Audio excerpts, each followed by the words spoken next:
Like now, I don't smoke, right? I'm the rare one. Yeah. When people, because back in the day, everybody was like, "Oh no, I don't smoke. I don't smoke. I don't smoke." Yeah. And now everybody smokes. Yeah.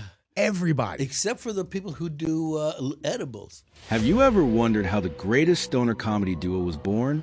Picture 1969, a smoky topless bar in Vancouver, where two strangers, a draft-dodging artist and a musician-turned-showman, collided by chance.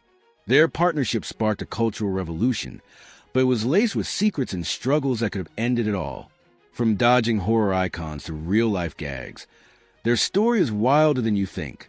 Join us to uncover the truth behind the laughter. In their 2025 documentary, Cheech and Chong's Last Movie, two comedy legends sit down to unpack a career that changed the game. They laugh, they bicker, and they reflect on a partnership that was anything but ordinary. But to understand how Cheech Marin and Tommy Chong became the kings of stoner comedy, we need to rewind to the late 1960s, to a moment when fate threw two strangers together in the unlikeliest of places. What sparked their iconic duo? And why was their bond so complicated?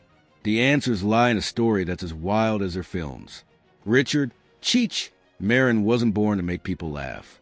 Growing up in South Los Angeles, the son of a police officer and a secretary, he was a Chicano kid with a creative streak, born with a cleft lip that was surgically repaired. He carried a quiet resilience. At California State University Northridge, he poured his heart into pottery, dreaming of shaping clay into art. But the late 1960s were a turbulent time. The Vietnam War draft hung over young men like a storm cloud, and Cheech, like many, wanted no part of it. "I don't want to get killed in Vietnam," he later said, his words echoing the fears of a generation. So he made a choice that would change everything. He packed up and headed north to Canada. Was this just an escape, or the first step toward destiny? Life in Vancouver wasn't glamorous. Cheech scraped by, driving trucks and unloading carpets, all while keeping his pottery dreams alive. It was a grind, filled with uncertainty, but he pushed forward. One night in 1969, desperate for any job to pay the rent, he stepped into a dimly lit club in Vancouver's Chinatown called the Shanghai Junk. Little did he know, this moment would rewrite his future. The club was no ordinary dive. It was a stage for something bold, and the man behind it was about to become his unlikely partner. Enter Tommy Chong, a Canadian with a story as colorful as his personality. Born in Edmonton to a Chinese father and a Scottish-Irish mother, Tommy had already tasted fame as a guitarist for Bobby Taylor and the Vancouvers, a band that scored a Motown deal. But music wasn't enough. Inspired by Chicago's Second City Improv, he traded his guitar for a new kind of stage.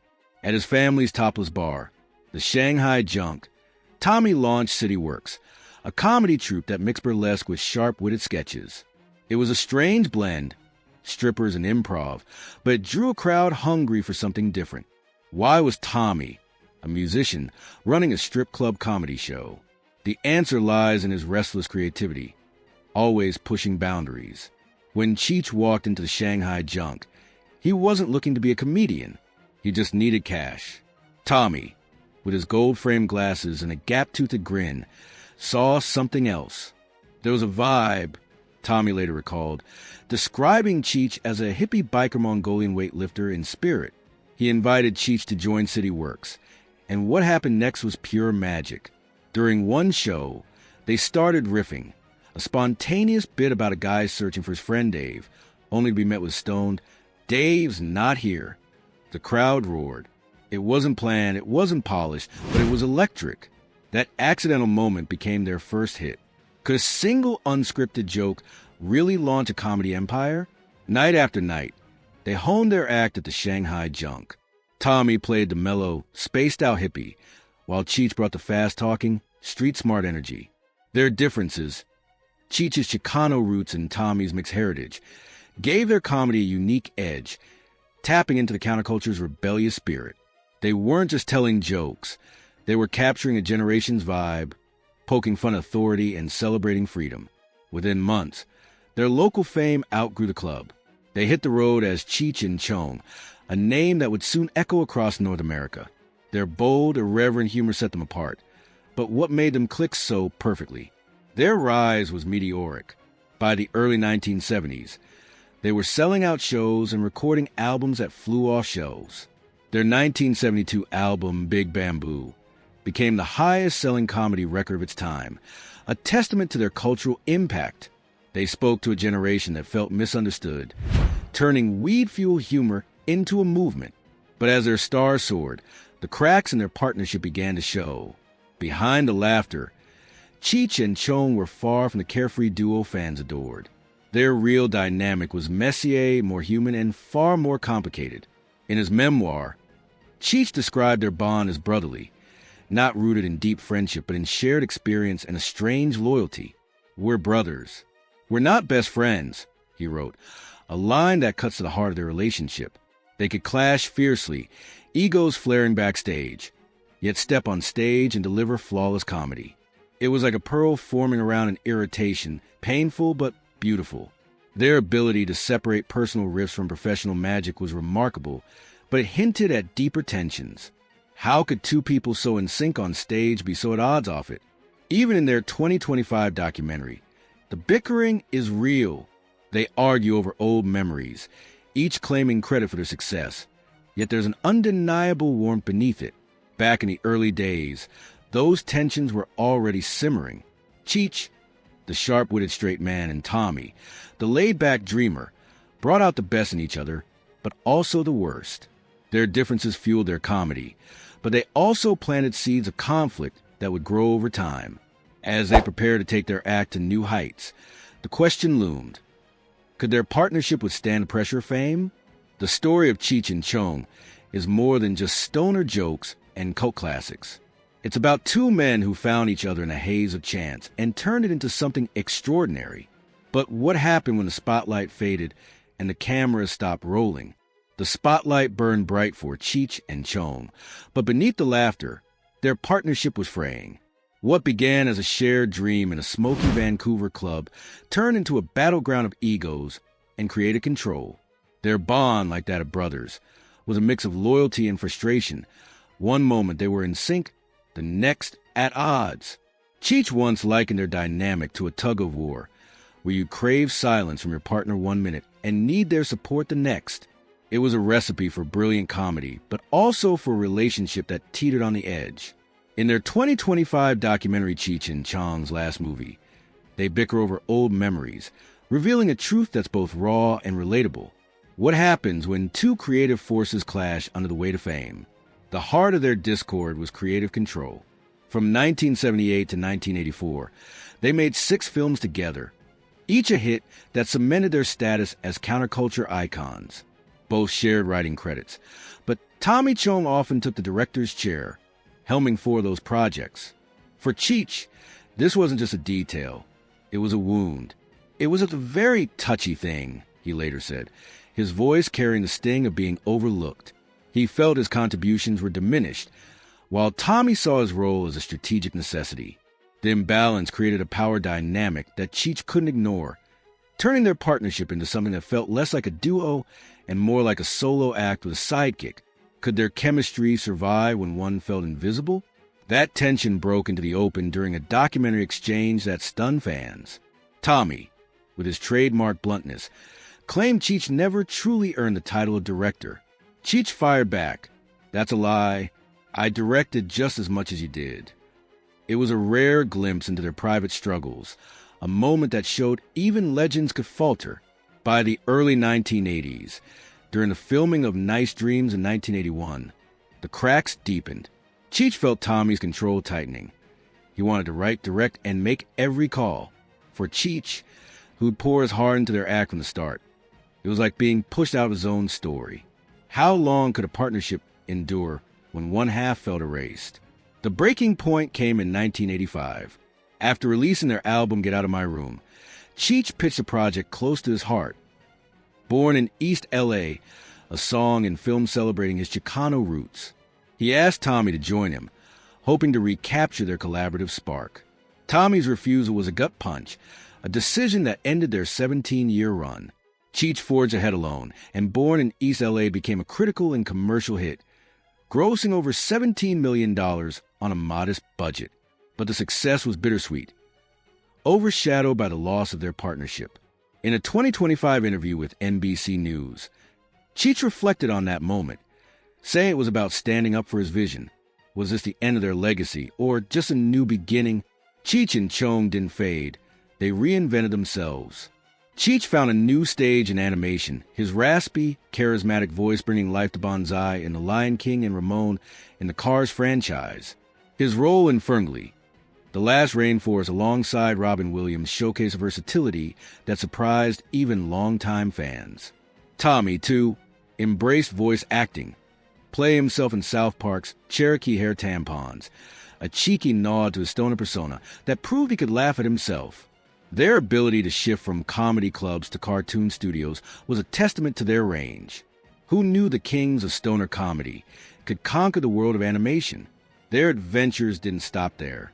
In 2010, they stepped into the wild world of professional wrestling, guest hosting WWE Raw, to promote their Get It Legal tour. In a hilarious segment with wrestler Santino Marella, they accused his herbal tea of being suspicious, bringing their irreverent humor to the ring. It was a moment that showed their knack for making any stage their own, blending their counterculture roots with mainstream appeal.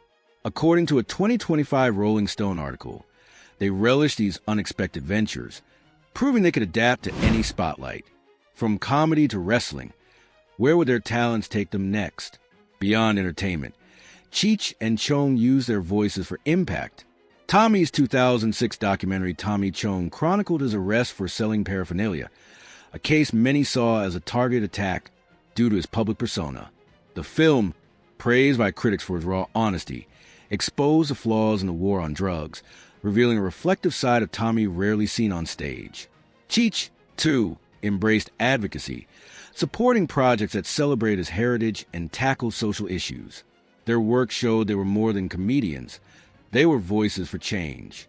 What deeper layers are beneath their laid-back personas? Despite their split, Cheech and Chong couldn't stay apart forever. They reunited for tours, interviews, and their 2025 documentary. But the old tensions lingered. Cheech admitted to animosity, even in their later years, a sign that some wounds never fully heal. Yet, their 2025 film, directed by David Bushell, captures their enduring bond, blending nostalgia with candid bickering. As noted in a New York Times review, it's a celebratory documentary that shows they just can't quit each other. Their story isn't just about stoner jokes. It's about resilience and reinvention. But what lies ahead for these comedy legends? The saga of Cheech and Chong has taken us through laughter, tension, and unexpected triumphs. From their chance meeting in a Vancouver club to their rise as comedy legends and their eventual split, their story is a tapestry of highs and lows. But the tale doesn't end with their reunions or individual successes. There are still secrets waiting to be uncovered. Stories that reveal the wild, unpredictable heart of their legacy. Let's dive into 5 surprising facts that will reshape how you see Cheech and Chong and explore the luxurious life of Cheech Marin, a man whose journey is as vibrant as his comedy. Picture this. Cheech and Chong, the kings of stoner comedy, almost traded their bong for a machete to face Jason Voorhees in a Friday the 13th film. It sounds like a fever dream, but in 1986, director Tom McLaughlin pitched this crossover to Paramount. The idea? The duo as hapless camp counselors or weed farmers stumbling into Jason's path. The chaos would have been legendary, but the studio shelved it, saving the spotlight for a future Freddy versus Jason clash. What kind of hilarity could have unfolded if this bizarre pairing had come to life? Then there's the story behind the MUF DVR license plate and Up in Smoke, a gag that's become a stoner cinema classic. Here's the twist. It wasn't a Hollywood creation. That plate belonged to a real Los Angeles police officer, moving from a clunky American Motors Gremlin to a sleek Corvette, and finally to a customized VW Bug. The officer still owns it, complete with California DMV stickers, a quirky reminder that sometimes reality is stranger than fiction. How did a cop's vanity plate end up in a film celebrating rebellion? Another gem involves Jack Nicholson, the Hollywood titan, who found himself in agony and ecstasy at an early Up in Smoke screening. Fresh from a car accident with a dislocated shoulder, Nicholson was warned not to laugh. But Cheech and Chong's antics were too much. Every punchline drew grunts and groans as he fought through the pain, his laughter a testament to their comedic power. Producer Lou Adler later said Nicholson's reactions were a litmus test. If a joke could break through that kind of discomfort, it was gold. Can you imagine laughing so hard it hurts, literally? Then there's the making of Nice Dreams, a film born from a script barely longer than a grocery list, 3.5 pages, to be exact. Yet, don't let the brevity fool you. Cheech and Chong storyboard every pratfall and chase with surgical precision, turning a loose idea about selling weed from an ice cream truck into a slapstick masterpiece. Originally, they were landscapers hiding a marijuana empire, but the clown-faced truck became the star. How could such a short script yield such a tightly choreographed comedy? And here's a fact that might surprise even die-hard fans. Tommy Chong was a musician before he was a comedian. In the 1960s, he played guitar for Bobby Taylor and the Vancouvers, a Motown signed band with a top 30 hit. Does Your Mama Know About Me? His musical roots added depth to his laid-back persona, a rhythm that carried into his comedy. Who knew the man behind Dave's Not Here had a melody in his past? Beyond these tales, Cheech Marin's financial and personal journey offers a window into his evolution. With an estimated net worth of $30 million, Cheech has built a fortune through comedy, acting, and voice work, from Bonsai in The Lion King to Ramon in the Cars franchise. His real estate savvy shines through multiple Malibu properties, some sold for millions, reflecting his knack for smart investments. His passion for lowrider cars, a nod to his Chicano heritage, sees him cruising in classics that turn heads. His most prized asset, though, is his Chicano art collection. In 2022, he opened the Cheech Marin Center for Chicano Art, Culture, and Industry in Riverside, California, housing over 700 pieces, including works by Diego Rivera and Ed Ruscha. This venture isn't just financial. It's a cultural legacy. Cheech's cannabis brand, Cheech's Private Stash, offers premium products, capitalizing on his iconic status in a booming industry. While details on his insurance policies are private, it's likely he protects his art, properties, and health with comprehensive coverage, a prudent move for a man of his stature. Their story, woven with laughter, tension, and wild surprises like dodging horror villains and immortalizing a cop's license plate, shows how two unlikely partners reshape culture. They didn't just make us laugh. They broke barriers and built a legacy that still inspires. Love this journey? Drop a like. Share your favorite Cheech and Chong moment in the comments. And hit subscribe for more epic stories of icons who changed the game.